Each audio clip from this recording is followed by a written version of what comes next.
So we're holding towards the end of Perek Mem Vav.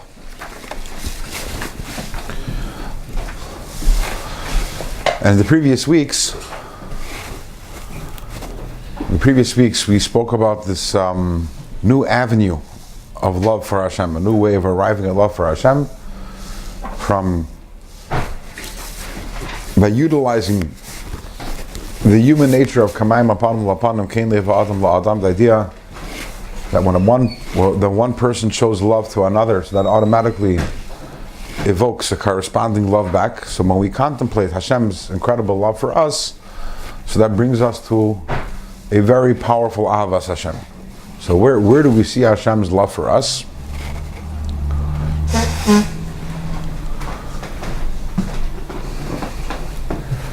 Where do we see Hashem's love for us? Thank you very much. Sorry? When He takes care of our needs. When He takes care of our needs.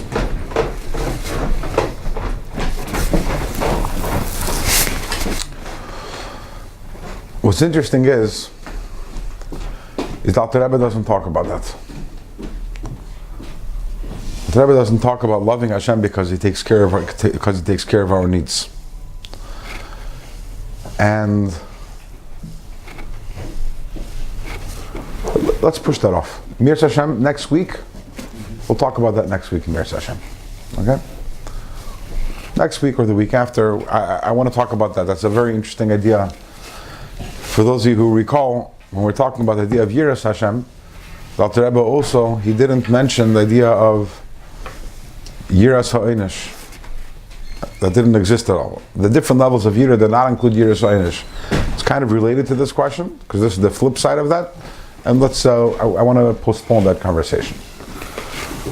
Instead, the Alter Rebbe says, instead of talking about how Hashem takes care of our needs, he says, being mizboinen about how Hashem took us out of Mitzrayim, Ervas Ha'aretz.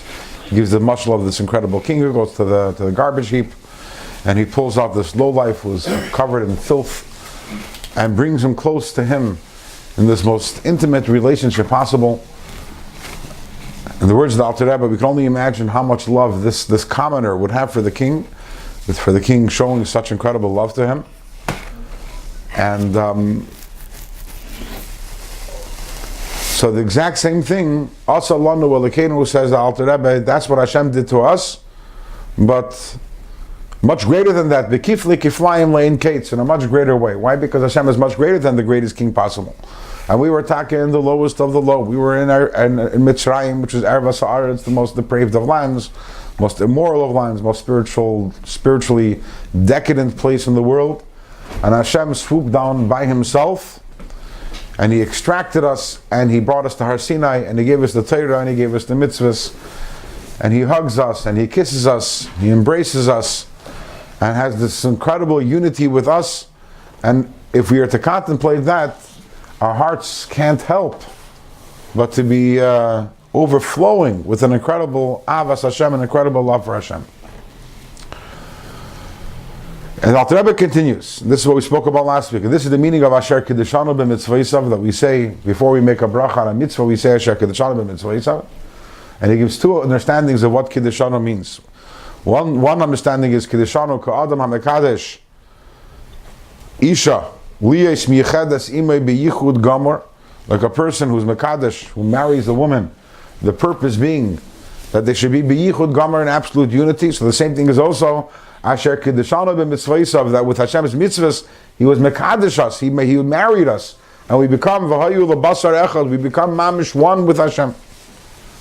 That was one nekuda. And the other idea of Asher Kiddushanu b'mitzvah, He says Asher ha'elanu, that Hashem, through the mitzvahs, lifted us up to the madrega of kodesh ha'elyon. The Eibishter, l'maylas kodesh ha'elyon, He lifted us to the highest level of kedusha, to the point that we are mamish b'maylas u'madregas kedushas ein soif baruch hu. Mamish, when we do our mitzvah, we are on the level of kedusha of the ein soif. And contemplating that, how us, lowly human beings, lowly, flawed human beings with Yetzer Hara, with an Bahamis, limited in so many different ways, and nevertheless the Eibishter pulls us out of Mitzrayim, gives us Torah, gives us mitzvahs, allows us to connect Him, allows us to become the Basar Echad, to become absolute dveikus with Hashem. And the Eibishter not only becomes one with us, but he lifts us up literally to the madrega of the Kiddush of the Eir and Saf. When we think into that Hanka, we not have Avat Hashem. And now we're going to continue the narrative. We're on page Samach Vav, which is opposite of page 130. 9 lines from the bottom of the page, where it says, the first words in the line, V'lachein chivu razal.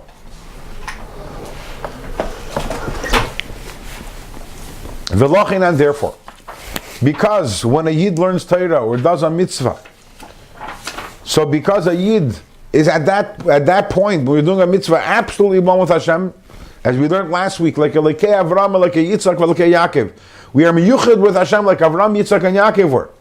And we are lifted up to the madrig of Kedusha of Ein Sof. Therefore, Chivu Razal, the Chazal were Mechayiv Lakum V'Lamet, to stand up, Mibnei Kol Ha'isik B'Mitzvah, to stand up before anyone who's doing a mitzvah. Someone's doing a mitzvah, we stand up for that person.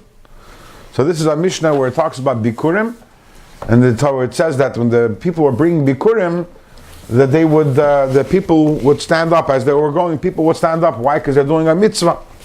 And this idea is also about Alma Halacha. So you have in Yeridei Simon Shin Samach Aleph and Shulchan Aruch.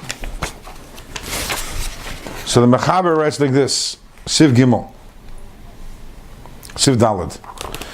So here's the halachas of a levaya. So when do you have to go? When is a person mechuyev to go to a levaya? When is a person not mechuyev to go to a levaya? But then the Mechaber says after he finishes those halachas, afilu b'makim she'ein tzarich lelaves es hameis, even if it's an instance where you're not mechuyev to go and be melave to escort the deceased, tzarich lamed b'panav, you have to stand up. If a levaya is passing, you have to stand up. Why do you have to stand up by a levaya?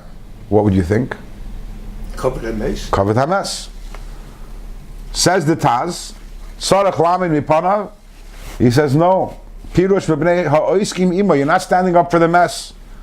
You're standing for the people who are being malav the mess, the people who are helping the levaya. Shem goyim lichsadim. Because they are doing a mitzvah of gmilas chasadim. So you're standing up not for the mess, but for a yid who's doing a mitzvah, you're standing up. Kenhu betur b'shem Yerushalmi. This is what it says in the Torah of the name Yerushalmi. The Ka'amar. That it says over there, Elaine, the Yerushalmi says, Elaine dekaimi mekami misa, those people who stand up before the dead person, in other words, when the dead person comes, lei kaimi mekami misa, they're not standing up in the honor of the dead person, ela mekami elaine, but before those, the gamlan lei chesed, who are doing chesed. And then he continues, we're going to skip a little, that's a shiloh from the Gemara, and then he says, umakal makim nira leimer, it would seem, lilmaid, that we should learn from this, the bechol davar mitzvah sha'adam hilach u'masasik, whenever there's a davar mitzvah which a person is going and doing, yesh lamed lefanav, should stand up. It's a halach in the Taz. When someone is going to do a mitzvah, you have to stand up. V'chein mashma b'perikam de kedushin. This is also the mashmos in the beginning, the first perik of kedushin, and daf lamed gimel, where it says Amar Rabbi Yesi bar Ovin. Go take a look at how precious it is, a mitzvah at the time when it's being done. Because the halacha is that, as mentioned before, by Bikurim, even the people who are hired workers, they have to stand up, even though that by standing up, they're being mevatel right now, their work. Someone who's a bali umni is someone who's a bali umna, someone who's a hired worker doesn't stand up for Talmud Chacham because it's a loss of productivity to the person who hired him. But for someone who's doing a mitzvah, you do stand up. Mashma, says the Taz, call mitzvah, the mashmos is for every mitzvah. So based on this, the Alter Rebbe writes over here, again, that we stand up before anyone who's doing a mitzvah. But we don't hold you. I don't see people standing going to make a mitzvah. Now you can get started. Yeah. You want to psak halacha, you can go to your Rav. But this is what the Rebbe says over here, and again, it's based on a Taz, based on Taz. Any particular mitzvah? No, any mitzvah. Any mitzvah. That's what I'm saying. Any mitzvah. Because there are those who say that it's only for Goyim Lechasadim, like the Levai, but the Taz ends off saying that the Mashmos says that this is the case for every single mitzvah. You can start doing it; it can't hurt. There's no damage done. Why do you have to stand up for someone who's doing a mitzvah? Afim hu bur v'am ha'aretz. You have to stand up for him, even if he's a bur or am ha'aretz. It's two different things. You look in Shulchan Aruch, look in Pirkei Avos, it says, Ein ha'aretz chasid. Ha'aretz can't be a chasid. Ve'ein bur yirichet. So if you look at the Mefarshim in Pirkei Avos, it says it's two different things. That a bur is at a much lower level than Ha'aretz. Ha'aretz is ignorant, but he is Baal Midas. He's a refined individual. But he's Ha'aretz. He's not he's not literate. He's not educated. A bur is not just hasn't learned Torah. Said like in English, it's the word. It's a bor, B-O-R. It's a way. He's a lowly, crass individual. A borek. Someone is doing a mitzvah, afim hu bur v'am ha'aretz. Even if he's a bur or am ha'aretz, you have to stand up for him. Why? What's so special about this person? He's a bur. Imagine the lowlife is walking by, the bur. He's doing a mitzvah, you have to stand up. Why? At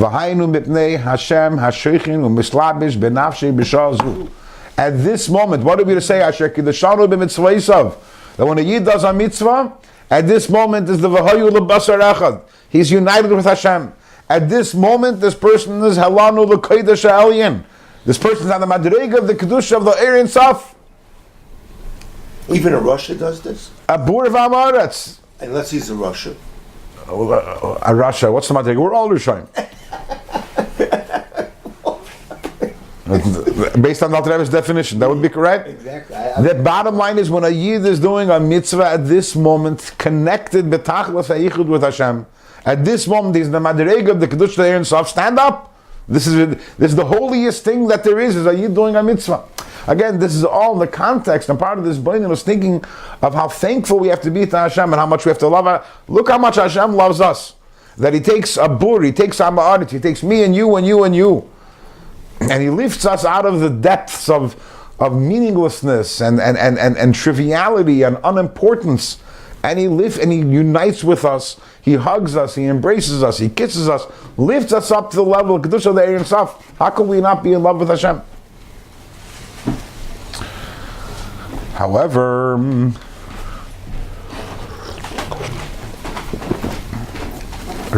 we have to acknowledge, she'ein nafshei margeshes. We don't feel this. We do a mitzvah, we don't feel the unity with Hashem.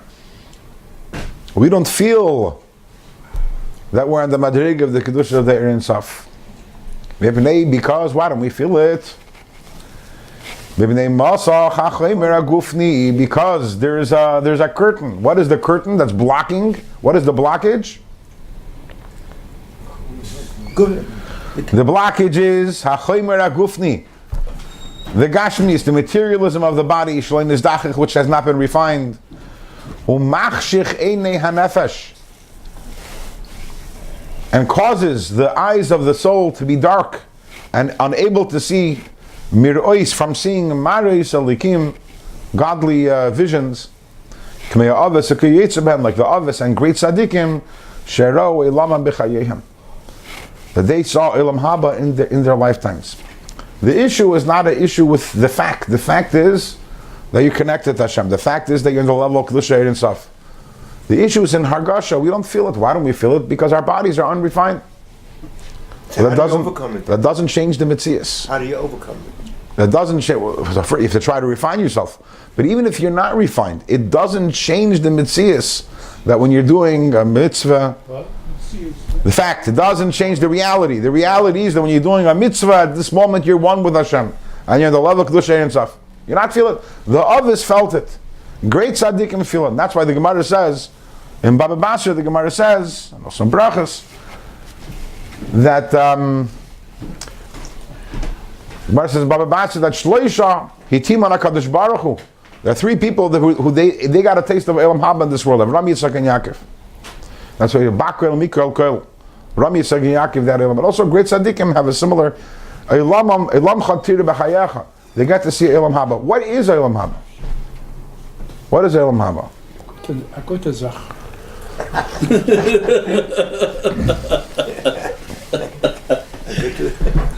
Elam Haba is a good zach, but there's this misconception out there that Elam Haba is how you come to the next world, and Hashem says, you did so many mitzvahs, you learned so much Torah.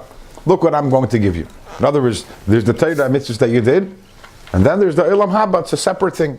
It's a extrinsic reward that Hashem gives. When in fact, what is Olam Haba?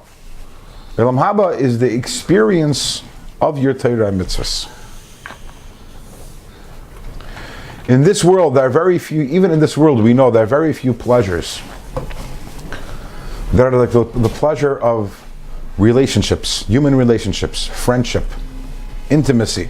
Those are, can you compare a good steak and a good piece of food to a beautiful relationship? There's a pleasure in a relationship. There are very few pleasures that parallel the pleasure of relationships. In fact, even if you think about I think we spoke about this once, think about a delicious meal that not delicious, a memorable, wonderful meal you had, you're probably thinking more about the people you spent it with than the food. Because the people are more important than the food. And there's nothing more satisfying and oineg than being in a close, loving relationship. And obviously there are many different sorts of relationships. There's relationships between parents and children, relationships between friends, relationships between siblings, relationship between spouses, and each one has its own flavor and its own beauty to it.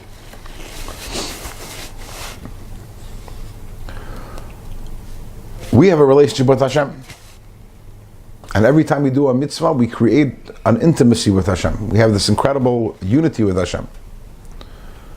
But we don't appreciate it. When are we going to appreciate the relationship which we created with every time we learned Torah, with every time that we did a mitzvah? That's Olam Haba. Olam Haba is nothing new.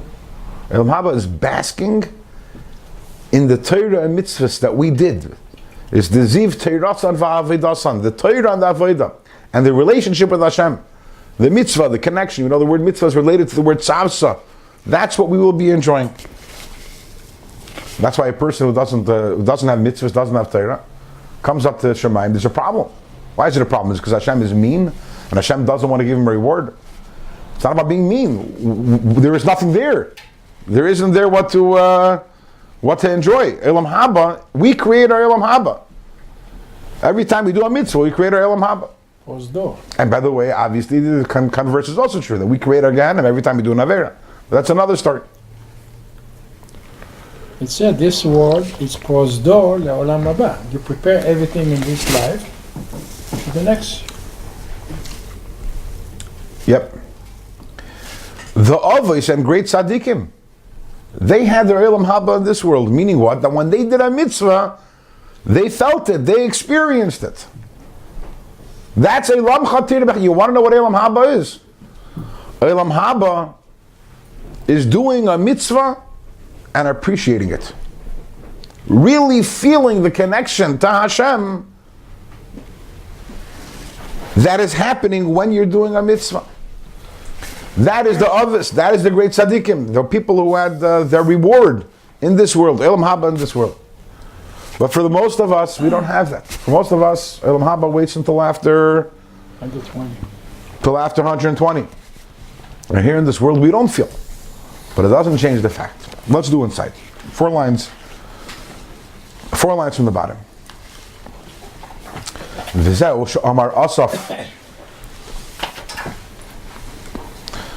This is what Asaf said, Beruach HaKodesh. Who's also? Asaf, Mizmer la Asaf, Kapitel Ayin Gimel. Yeah. In Tehillim, he said, Beruach HaKodesh, Ba'ad Kol Knesses Yisrael Shabegoyla. He said on the behalf of all the Yidden who are in Golus. He says, Va'ani ba'ar v'lei eda, I am a bore, I don't know. Beheimoi sayisi imach, I am like animal with you. Va'ani tamid imach, and I am always with you. So Alter Rebbe explains, what is he saying over here? Kaleimar, Asaf is saying, again, he's talking on behalf of Klal Yisrael and Golus. Sha'af alpi sha'ani ke behema b'yesi imach. What does he say? Behema sayisi imach. When I am imach, when I am with you, meaning when I am doing a mitzvah, and I mean that is, I'm like a behema. V'loi eda. I don't know. What does it mean? I don't know. What is the word? What does das mean? For the way we looked at this many times in Tanya. Das is connection. It's feeling. V'lei argish benafshi yichud zeh. I don't feel the yichud. I don't feel the connection to Hashem. I'm like a behema. I'm imach. I'm with you. I'm doing a mitzvah. I'm connected to you. But I'm like a behema. I feel nothing. As we spoke many times, I'm like a dog walking by the Mona Lisa. Totally clueless. I don't know what's going on. Because if I was aware of what's going on, if I felt what was going on, what would happen? If you really experienced the mitzvah for what it is, the first thing that would happen is you'd be trembling. You'd be trembling, realizing you're right now, you're one with Hashem, you're on the level of Ein Sof. What would happen if you would appreciate a mitzvah? Number one, you'd be overcome with fright. The and afterwards, you'd have this tremendous love for Hashem, a love which is characterized by pleasure, or a love which is like fire. This is talking the madreg of tzaddikim, because they have a refined body. And is known shedas hu lashon hargasha benefesh. Now what is das? Das means when you feel. So he says, v'lo yeda, I don't feel anything. I'm doing a mitzvah v'lo yeda. Das gives birth to both chesed and gvura. In other words, when you feel something, it gives birth either to ava or to yira or to both. So if you had das, if you had the feeling for what you were doing when you're doing a mitzvah, you'd have avas Hashem, you'd have yiras Hashem. Says Asaf, afal pikein, nevertheless, ani tamid imach, I am always with you. Ki ein hachoimer meineya yichud hanefesh. If you look at the pasuk, what does he say? He says, "Vani bar, I am a bor. V'lo yeida, I don't know. I don't feel anything. Behema she'isi imach. When I am with you, I'm like a behema. But what are the next words? Vani tamid imach, and I'm always with you. Meaning to say, Ki ein hachoimer meineya yichud hanefesh be'en seif baruch hu. The fact that I am a material, unrefined person that doesn't stop the yichud of my nefesh with the Eir Ein Seif Baruch Hu HaMamalak Kol Almin, the Eir Ein Sof which fills all the worlds. So Kamei Shekosov, as the pasuk says, Gam Choishach Lo Yachshech Mimeka.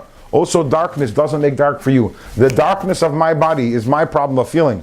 It doesn't impact Hashem. It doesn't impact the reality of the fact that I am one with Hashem. This is a very powerful pasuk. What Asaf is saying, V'ani ba'ar amebor v'lei eda. I don't feel anything. Behemis yisi imach. When I'm imach, when I'm with you, when I'm doing a mitzvah, when I'm learning Torah ma'beim, I don't feel anything.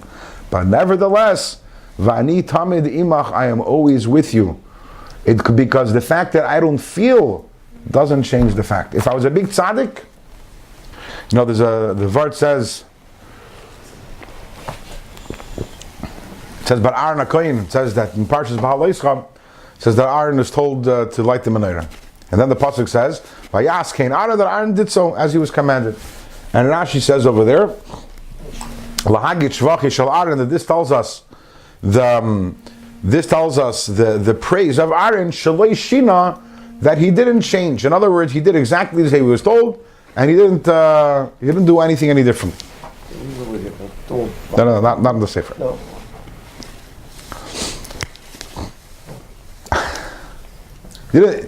He listened exactly to the instructions, he didn't do anything differently. So the whole world asked the question, why is that a big deal? If Hashem told you to light the menorah, why would... No, Hashem said to light 7, I'm going to light 6, or I'm going to light 8. This is Aaron HaKohen, he's a tzaddik. That's his praise. His praise is that he did what Hashem said and he didn't do anything differently. Why would he? Well, there's a vart from one of the Chassidish Rabbeim that says that Aaron, when he did a mitzvah, he felt the mitzvah. And if you feel the mitzvah, it's possible for you to be completely overwhelmed. As I met, you're trembling, you're laughing, you're crying, you're dancing, you're singing. But Aaron had that bittul, that Kabbalah soil, that despite the fact that he felt the mitzvah, he wasn't the behemoth or Yisimach. Aaron, everything we're saying over here, when he did a mitzvah, he felt it, the Avas Hashem, the Yiras Hashem. But nevertheless, he did it exact. He didn't let the moment overcome him and overwhelm him. And he mixed up. I did first this one, that one, because I'm so They say in Yiddish, "Iber gerasht." I'm so overwhelmed. He did exactly what he was told. That's the way a tzaddik is, because a tzaddik feels. We don't feel this. Now, on this pasuk that the Rebbe quotes, so there's some beautiful thoughts from the Rebbe on this. The Alter Rebbe begins 4 lines from the bottom. V'zeu she'amar Asaf beruach hakodesh ba'ad kol knesset Yisrael shebegoyla. This is what Asaf said with ruach hakodesh on behalf of all the Yidden who are in Galus. It's a long introduction. Usually Alter Rebbe would say v'zeu she'kasav. This is what it says in the pasuk v'ani bar v'lei. That's a long introduction here. So the first thing we have to understand is Asaf lived in the times of David HaMelech. He was one of the Leviim, and he was one of the people who he was one of the singers. So he has a few mizmorim and tehillim. And so the Alter Rebbe is saying a chiddush over here, that even though Asaf is talking in tehillim, and he lived in times of David HaMelech, he did not live in times of Galus. And even though that Asaf wasn't really, we don't know him as a Navi, in Megillah, where all the Gemara and the Rashi and Megillah, and Sektas Megillah, where all the Nevi'im are listed, he's not there. But still, says the Alter Rebbe, you should know that this pasuk, Asaf said, Beruach HaKodesh, not Nevuah, but Beruach HaKodesh, on behalf of the Yidden and Galus, which will be hundreds of years later. How do we know that? So let's look at what at the Kapitel Tilm. This is Kapitel Ein Gimel. In Kapitel Ein Gimel, so if you look at the context of the Kapitel, so Asaf over here begins Mizmar La Asaf. It's a different one. Ach Tov Yisrael Elokim Levari Levav, and it's talking about Asaf is being dumbfounded and astounded by the fact that Rishoyim thrive. Kinesi Bahilulim. I was jealous of the people who are Hilulim, the people who are the jesters. And Shleim Rishoyim Era, I see the peace of the Rishoyim. And he goes on and on. Shatu Bashamayim PM. They let their mouth, run about the heavens. They say, they say terrible things about Hashem. The earth their tongue is talking about people here on earth, etc., etc. And they say, does Hashem even know anything that's going on? Is there divine knowledge? And but these Rishoyim, they're at peace in this world. And they've attained a lot of wealth. And he continues. I thought, and I'm trying to contemplate this, it's wrong in my eyes. Why is it that Rishoyim are enjoying such prosperity? And then he ends off and he says, Vani var v'li'eda, but I'm a boar, what do I know? Behemoth yisi imach. I'm like a behemoth. Vani tamid imach, I'm always with you. In other words, in the very simple pshat, the words of Vani bar v'li'eda, behemoth yisi imach, Vani tamid imach, is behemshech, is coming, it's continuation for what he's saying. I see all these Yishoyim, and all these Yishoyim are prospering and doing so well. It bothers me. But ultimately, I acknowledge that Vani bar v'le'eda, I'm a bore, I understand nothing. Behemoth yisi imach, I'm just like a behemoth compared to Hashem. Vani tamid imach, and I'm always with you. So that's the simple understanding. But the Rebbe says that although that's the simple understanding, but there's also a deeper explanation which the Alter Rebbe gives over here, which is that that he's talking on behalf of the Yidden in Galus much later. And why is that? Because in the Bizman of the Beis HaMikdash, the Yidden were still on a higher spiritual level. Certainly in the times of the first Beis HaMikdash, the Yidden were on an incredibly high spiritual level. All the Yidden. In the second Beis HaMikdash, they were also on a higher level, but not comparable to the first Beis HaMikdash. Zman HaBayis Rishon, that's when there was Nevuah. Not only Nevuah that there were some Nevi'im, but Nevuah was widespread. There were hundreds of thousands of Nevi'im at that time. And the Yidden in general were on a very, very high Madrega Ruchnis.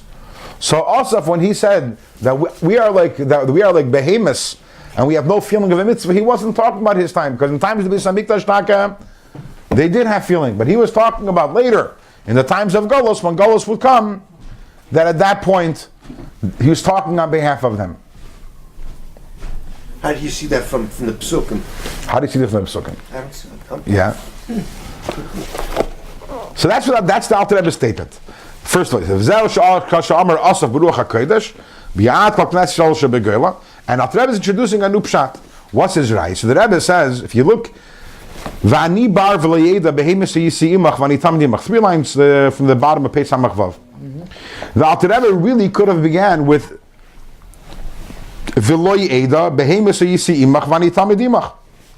what does the words Vani Bar add over here? Why did Alter Rebbe have to cite those words? Part of the pasuk. Ich verstehe, but the Alter Rebbe doesn't always quote a full pasuk. So the Rebbe says, Well, why he started? if you're looking at the very simple understanding of the pasuk, then Asaf said Vani Bar V'lo Eda, and that's enough. I'm a boy, I don't understand. What is Behemoth Yisi Imach? What does that add? What's the translation for the word Baal? In English, it's a bor, empty, completely empty. What does Behemoth Yisi Imach add? So therefore, says the Alter Rebbe, this is adding a different, separate layer. In addition to what he's saying, Vani Bar V'lo Eda, that I'm a bor, I don't understand why your Shaim are prospering. There's another point he's saying, Behemoth Yisi Imach. In addition to that, even when I'm imach, even when I'm with you, with Hashem, I'm a behema. Va'ani tamid imach, but nevertheless, I am always with you, always with Hashem. And this is a very important idea. I know we said this before, this mashal before, and we'll say it again. The Rebbe said it many times, so I can also repeat it many times. That there's a group of wise people, and they're traveling in a carriage. And they are going to a conference, and they're talking about malachim in the carriage. And they're going to a conference where they're going to be talking about all these many spiritual entities, and malachim, and many other spiritual entities. And they're in the wagon, they're focused on the malachim, and on the conversation, and on their destination where they're going to be talking in this conference of many wise people are going to be coming together to talk about it. And then you have the wagon driver. What is the wagon driver focused on? The wagon driver can't understand malachim or spiritual concepts. He's a very simple person. He's focused on the fact that when we get to the destination, they can get a few dollars, a few rubles, and he'll be able to buy himself Beer. something to drink. Very good. In Russia, they don't do the beer. They're more advanced than that. So in his mind, the whole trip is about the vodka or the beer. And then you have the horses. The horses don't understand malachim. They don't even understand money or beer or vodka. And to them, they're thinking about the straw. In Yiddish, that's called haber. That's what they're thinking about. That's what they're focused on. So if you were to ask the horse, somehow or other in horse language, what is the purpose of your destination and what's going through your mind right now? He's saying, well, the reason why we're traveling is because I need hay. And by our destination, there's haber for me to have. And as the mashal finishes, just because the horses are thinking about hay, does that mean that the malachim aren't malachim? The fact that the horses have a limited capacity of understanding and comprehension, and therefore the limit of what they can understand is hay, that doesn't mean that the malachim aren't malachim. And the same thing over here. The fact that you don't experience it, you don't feel it, it doesn't change the fact. Doesn't change the fact that when you're doing a mitzvah at that moment, you're absolutely miyuchad with Hashem. And whether or not we experience it, that's the mitzvahs. Yeah. When he says these words, that's not, he's not speaking about himself. He's speaking what the Yidden are saying. What the Right. Yidden think.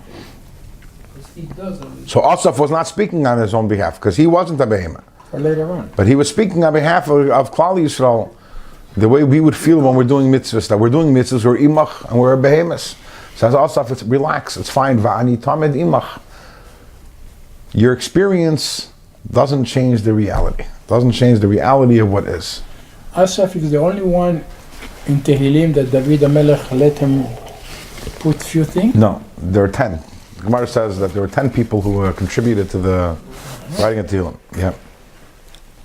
You have the Vnei Korach, and you have La'esan, and you have Haman, you have Tefillah LaMoshe, you have different people who contributed. No, but Bnei Korach, David HaMelech write about them.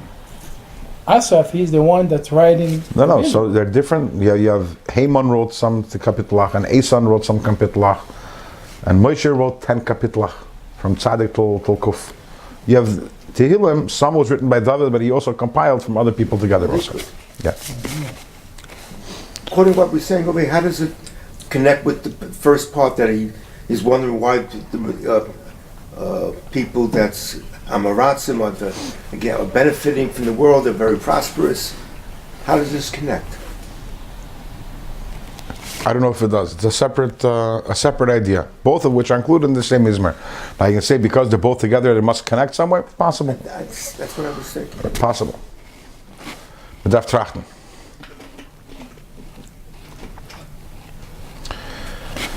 So that's the point over here. The point of we're saying over here is we have to understand what the reality is when we're doing a mitzvah, the incredible, awesome thing that's happening every time we do a mitzvah or learn Torah, the connection with Hashem, the level of kedusha that we are achieving, and we should not be disturbed by the fact that we can't experience it, because we have to understand our experience of it doesn't impact the reality of what happens. And now the Alter Rebbe is going to move on. By the way, the Rebbe once taught a song, Simchas Torah Tavshin Chav Beis. The way it worked was, for the first 13 years of when the Rebbe was Rebbe, so after Hakafis would end, and Simchas Torah, Hakafis would end probably around 3 o'clock, 4 in the morning. The Rebbe would go upstairs, and the Rebbe would have Sudas Yom Tov at that time. And the Rebbe would come back down, and the Rebbe would teach a niggin at around 6 in the morning. And so we have different nigunim, many of them, Hu Alikeinu, Hu Avinu. So one of the nigunim the Rebbe taught, Ata v'chartanu mi kol ha'amim, Darkecha Alikeinu. There are many different songs which the Rebbe taught. So one of the songs the Rebbe taught was, in Simchas Torah Tavshin Chav Beis, the Rebbe taught the song Anim Zmiris. Anim Zmiris was Shir Merig, it's part of the Shir HaKavod. It's actually, interestingly, it's not part of the Nusach Chabad. Part of Nusach Ashkenaz, but still it's a Halak Piyut, a holy Piyut. So one of the stanzas over there is Anim. The opening stanza is Anim Zmiris V'Shirim Ereg. I will sing songs. Ki Elecha Nafshi Sarig, because for you, my soul Sarig, it yearns. Nafshi Chamdam, my soul desires. Betzel Yadecha, the shade of your hand. Ladas Kol Ros Yadecha, to know the secrets of your secrets. So the Rebbe said before he taught the song, after he taught the song, he said a story that there was once a chassid, not a Lubavitcher chassid, he said. What we call a Polish chassid. In other words, Chabad was a Russian chassidus. In Chabad we call the other chassidus, we call them Polish, Poland, because that's where most other chassidim are. What? Right. Alter Rebbe was a Litvak, right? So the day after Yom Kippur, there's a little shtetl, and the Rebbe says the meaning was the day after Yom Kippur to daven early, b'ashkama. I don't know if that's the meaning anymore today, but the Rebbe said at least that was the meaning. On the day after Yom Kippur, it's a special day. It's called God's Namen, Hashem's name, to daven early. They come to Shul, and they see that there's a Yid over there, this Chassid over there, and he's singing and dancing around the Amud, singing the Shir HaKavod, the Anim Zmiris.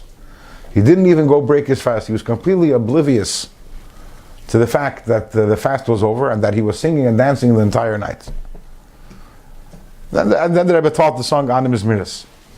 You had a Yid who was Pashet and talk about being able to live in a state where the Chomer isn't Machshich, where a refined person is able to mamish experience the ecstasy and the joy and the pleasure of that relationship with Hashem.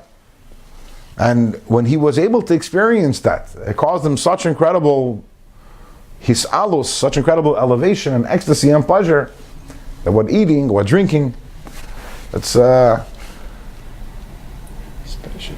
they say I saw somewhere the Tzemach Tzedek, the grandson of the Baal Tanya, that on Yom Kippur, right after Yom Kippur, right after the Ilah, right after Ma'ariv, he would run to his room and he'd open up a Gemara and he would start learning. He was because Yom Kippur there is no time to learn really. So after a day of not learning Gemara, he was so inches. So starved, forget about eating. He wasn't worried about eating. What he missed was his Gemara. And that's the Madriga of very high people. They should feel what a mitzvah is. It wasn't his geschmack in the Havana. It was the geschmack in learning Torah and connecting to Hashem. And great tzaddikim, they feel this. We don't feel it. But we have to know that the fact that we don't feel it doesn't change the reality. The reality is that when we learn Torah and we do a mitzvah, we are lebasar echad with Hashem. V'davak be'ishtoi v'hayu lebasar echad. We're married to Hashem in this absolute unity. We're on the level of the kedusha of the Eibishter himself, as we said last week, Yachol Kamayni. Whether or not we feel it. And now the Alter Rebbe is going to say there's a similar idea, which is V'zeh Yuvan, 6 lines from the top of page 132. Ubazeh Yuvan, with this we'll understand Choymer Einish Iser Malacha, the severity of the punishment when a person does a malacha b'Shabbos on Shabbos, or a chametz b'Pesach, or a person chas v'shalom eats chametz on Pesach. Hashava l'chol nefesh, and the punishment is equal. It doesn't make a difference. You're a big tzaddik, you're a big rasha. Why? Lefi sha'af benefesh bur v'amaretz, even in the nefesh of a bur and amaretz gomer, even amaretz gomer. Meir kedusha Shabbos v'Yom Tov. The of the kedusha of Shabbos and Yom Tov is meir. Illuminates in his soul. V'nidain benafshe, and therefore it's a capital offense. The person receives bekares. If a person eats chametz on Pesach, he gets kares or skila. If a person is mechal Shabbos, al chilul kedusha zu. Why? Because you're being mechalal, you're desecrating the kedusha, and it doesn't make a difference. You're a big tzaddik or you're a small tzaddik. It doesn't make a difference whether you experience the kedusha of the Shabbos or Yom Tov. You don't experience the kedusha is there. V'gam mashu chametz, even a drop of chametz, which is only with Rabbanan. A tiltal muktzah, or carrying the muktzah, which is also Madrabanan. Poigim, the kedusha is also poigim. It impacts the kedusha of the Shabbos of Yom Tov Sha'al Nafshe, which is right now in your nefesh. Kamei be kedushas nefesh at tzaddik, just like in the same way in the kedusha of the nefesh of the tzaddik, yiteira achas l'kolanu, because we all have one Torah. The story is told about the Ruzhiner. There's a Gemara in Masechta Shabbos which says that what happens if a person is traveling in the desert and forgets that it's Shabbos, forgets what day Shabbos is, loses track of calculations and doesn't know when it's Shabbos. Apparently we're talking about a person who also left his iPhone back in summer, so he can't check it up.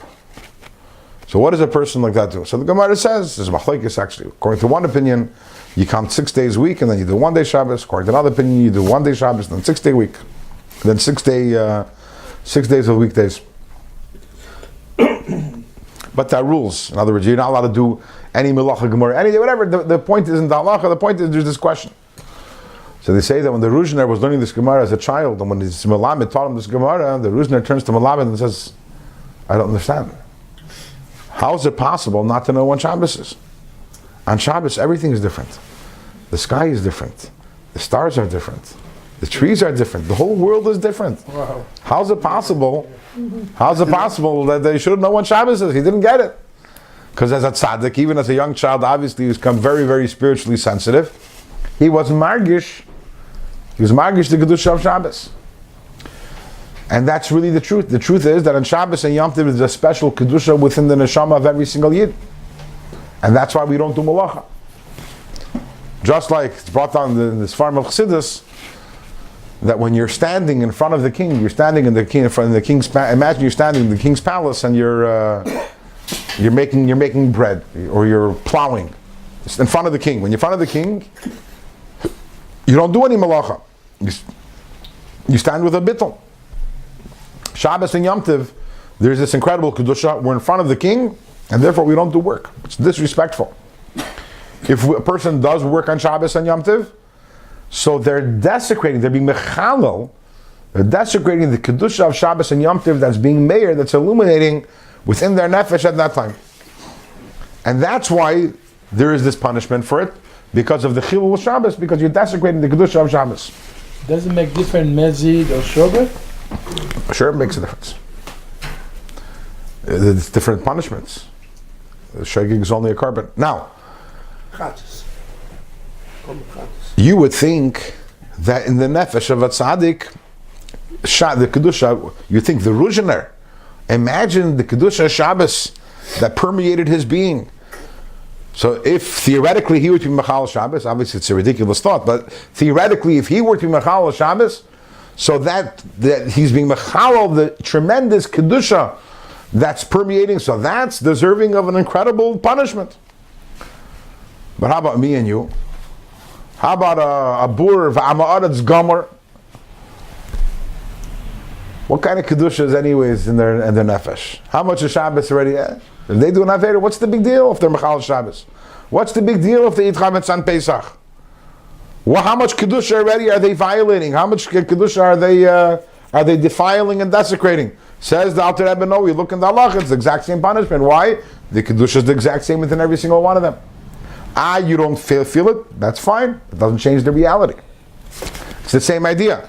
So beforehand, we were talking about, Alter Rebbe was talking about the idea of mitzvahs. When you do a mitzvah, when you learn Torah, there's that tremendous kedusha, that yichud, whether or not you feel it. And that kedusha and that yichud is true by every single yid.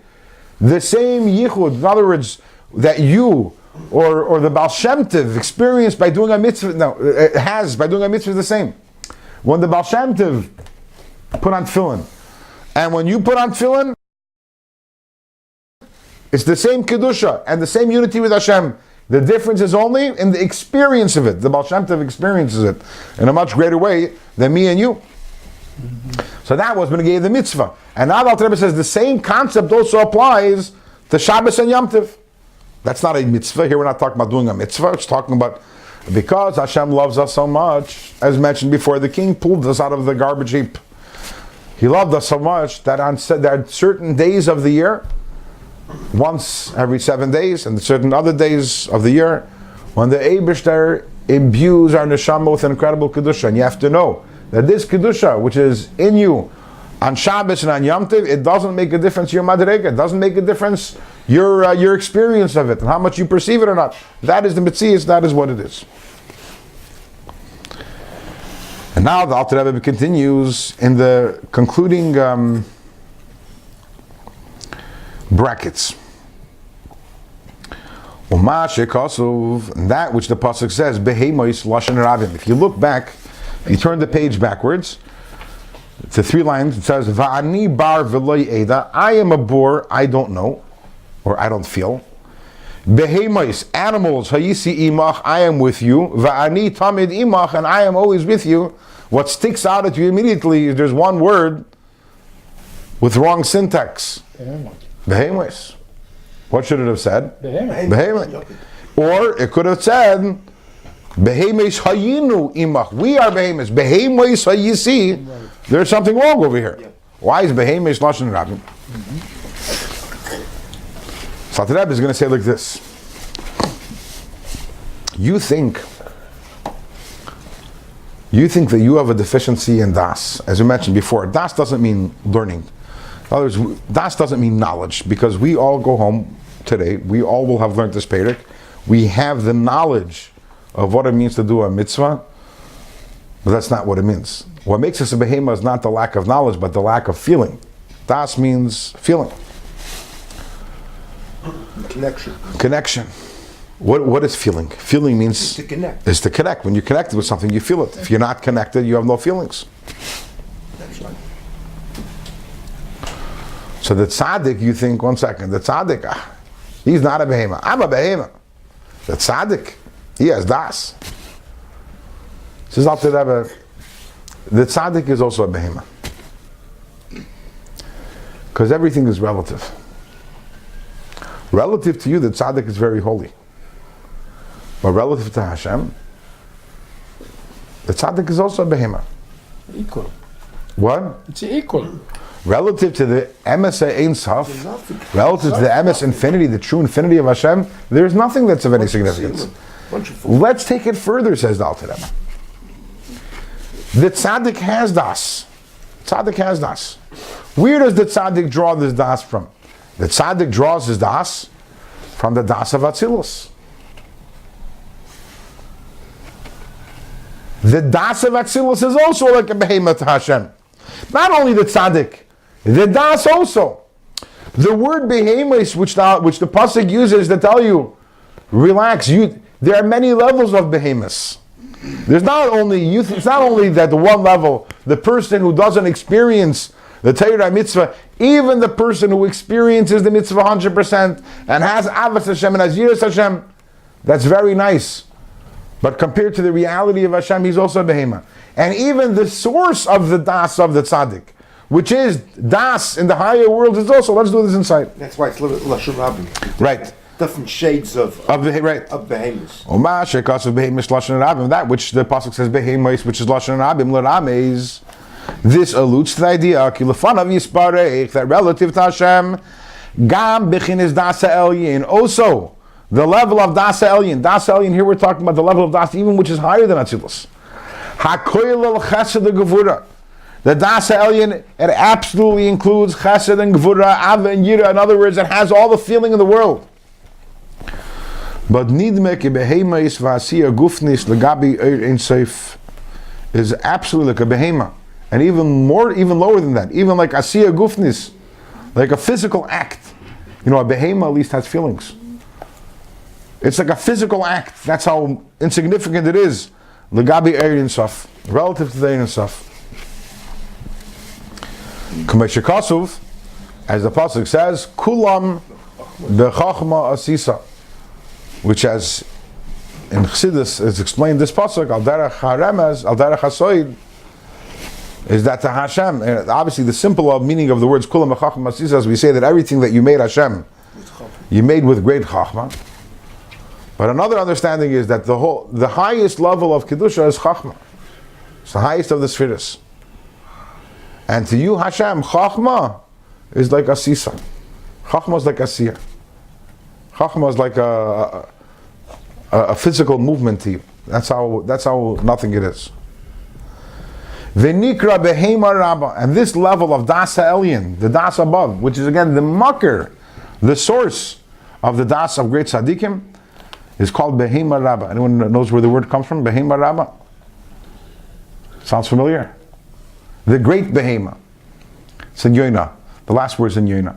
Hashem talks about that there are many people that were behema rabba.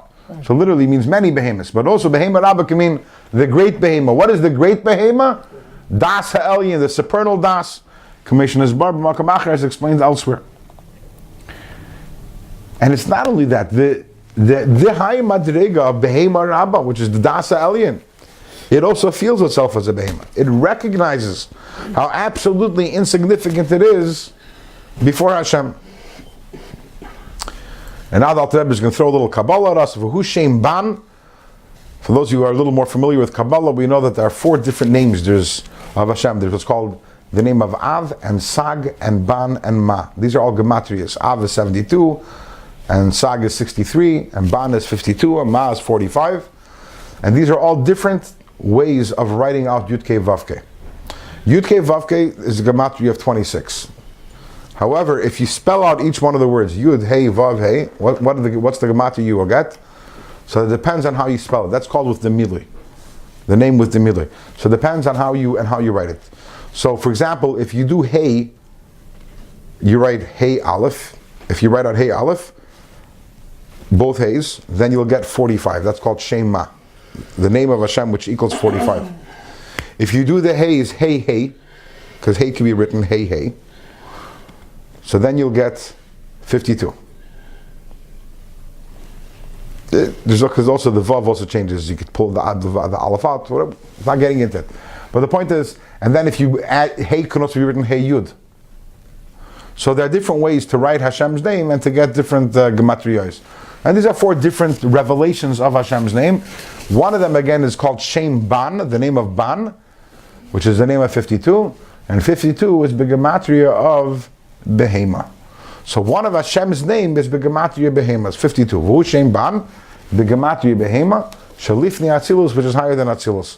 So one of the names of Hashem, which is even higher than Atzilus, is what's called Shem Ban, which is a Behema, which comes to tell us that even this high level of Das HaElyon is like a behema to Hashem. So ostensibly, what the Alter Rebbe is coming over here, we brought on a pasuk, and the pasuk says, "Behema yisayisi imach." There's a syntax issue, a diktuk issue that it uses lashon rabim, and the Alter Rebbe is coming to answer. But there's a deeper point. Until now, the Alter Rebbe was saying, the yichud happens. The yichud happens. It doesn't make a difference. You experience it. You don't experience it. That's the reality.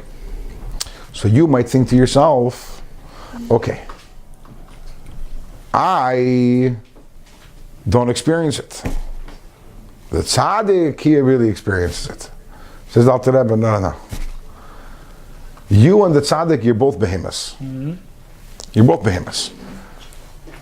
So you have to understand, yes, to a degree, does the tzaddik feel it more than you? Absolutely. But relative to Hashem, neither one of you are really a keli, are really a vehicle, a vessel to be able for the Eir and Saf. Can a tzaddik feel the Eir and Saf? No. A tzaddik feels an incredible avos Hashem, an incredible yiras Hashem, much more than you do. But the Eir and Saf, again, forget about the tzaddik. The source of the tzaddik can't feel Eir and Saf. The source of the tzaddik, which is higher than Atzilus, compared to the Eir and Saf, is a behema. And obviously the tzaddik can't feel the Eir and Saf. We had earlier in Perek Lamed Hey, the neshama, that's even the greatest tzaddik, the neshama coming down is a huge descent. Because the neshama is in a guf. So therefore you have to understand that the reality is that a mitzvah creates a yichud with Hashem. Yes, a tzaddik will feel it more than you. But even the tzaddik feels nothing compared to the truth of what it is. The tzaddik also is not experiencing the mitzvah on its truest level because you can't. Again, even the source of the tzaddik can't. So that makes us feel good. That makes us feel good. It's not that we're such losers. You have to know that when it comes to mitzvah, there's the reality of it, there's the experience of it. The reality of it is that everyone who does a mitzvah is absolutely connected to Hashem on the level of Eir and Saf. The experience of it, we experience none of it. The tzaddik experiences a little of it. The true experience of it, only Hashem is aware of that. When Mashiach comes, and the Olam Atchiyah, that's when we will, only then will we truly experience the Eir and Saf, that connection which we created with Hashem every time that we learned some Torah and every time that we did our mitzvah. The neshama will be able to experience the Dara Ein Sof, and right? the Guf Agashmi also. That's why Atchiyah is amazing.